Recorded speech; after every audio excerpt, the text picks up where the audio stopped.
Well, seeing they say is believing, but for former SA Post Office CEO Mark Barnes, it's more like 5 C's. He's written an article about the C's we have to get right in this country. Joins us now to discuss this. Good morning to you, Mark. What are they?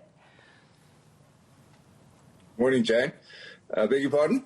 What are the 5 C's that we need to get right? Yeah, the ones that came to me were, as guidelines, common purpose, which is really us talking more about loving our future more than we hate our past, and starting to find things that we intersect with rather than things that we find different amongst each other, which moves on to the next C, which is celebrating our differences and recognizing that it is that exact mixture of different skills and capabilities coming together that will create a Team South Africa, if you will. And then, the third one was consider the facts. If you plan a world in the absence of recognizing the factual circumstances around you, the capital equations that don't balance, the money that's required, the unemployment figures, and so on, then in the absence of fact, you can dream as much as you like, but it'll never manifest in reality. And then, I think one of our biggest challenges is the next C, capability, which is that we have to understand that there's a knowledge and experience transfer that we need to hold hands and share, that we can't take from one another, that we have to join each other in creating. And then finally, conversation. We need to talk to each other. And in my experience, that talking is happening on the ground, but not at the top.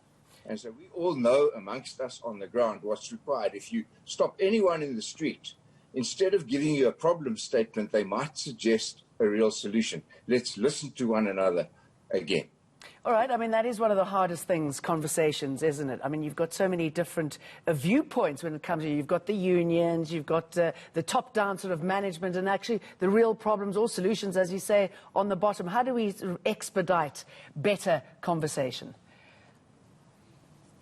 Well, I think, first of all, we've got to recognize that the problems are our problems. Okay, all of our problems. So, for example, capital equations don't balance if you take money out of them. So corruption is just not going to solve the allocation of capital. And for example, you cannot talk about a problem statement all the time without saying, well, what is the solution? So you have to take risk investment into things like education and all of those kinds of good things. And then we need to recognize that our balance sheet is not sufficient. That means we have to get foreign, direct, long-term investment into our country, which puts a list in front of us of things that must be made more attractive. We have to take uncertainty about land and make it certain. We have to think about the industries where we are competitively export and stick to those and focus on less and do more with it. And so I think we need to play to our strengths. And I promise you, Jane, if you walk around the street and you ask people what our strengths are or where we should be focused or what we really should be doing, they all come up with the same answers.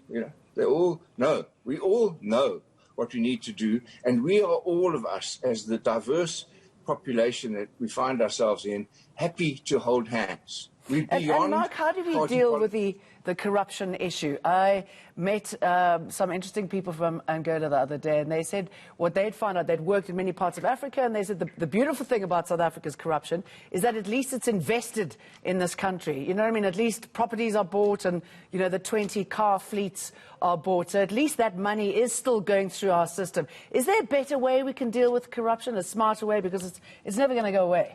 Absolutely. Absolutely. First of all, the circularity of capital amongst the increasingly fewer people is not the solution. It will create further division, it will create further animosity, it will cause a revolution eventually. But the real issue is this: what alternative do you have coming from the gutter other than to consider corruption as a shortcut to economic prosperity? What we have to do is make it easier to earn a living than to steal a living. Okay. We have to make it easy and obvious and pervasive for people to go out and apply their skills and learn on the way and have an appropriate timetable adjusted expected outcome. Because I can tell you this for free.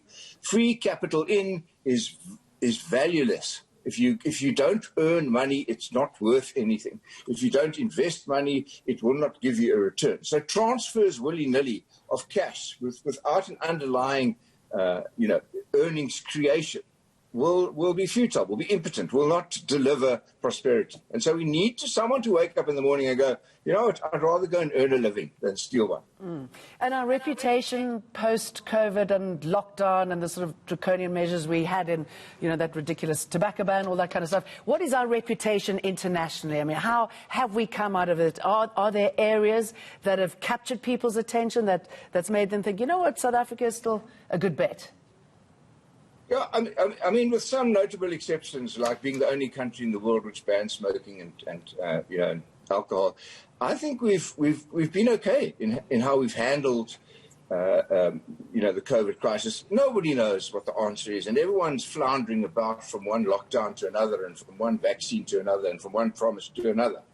But I do think that we've handled it reasonably well, and the responsibility is now ours to deal with it on the ground without having to be enforced to do it. So we have a real challenge in this country, different from the rest of the world, because exactly of our you know, vast inequality and vast different demographic circumstances in which people live.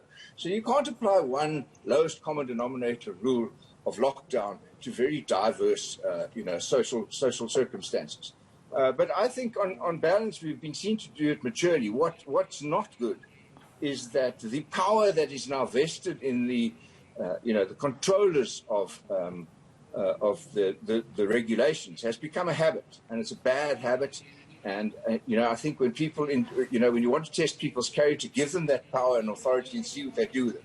We need to encourage our people away from the infectious, you know, journeys of this virus, not punish them, and not be seen to be standing on them, but to be seen to be inviting them up to a common and better understanding of a common enemy.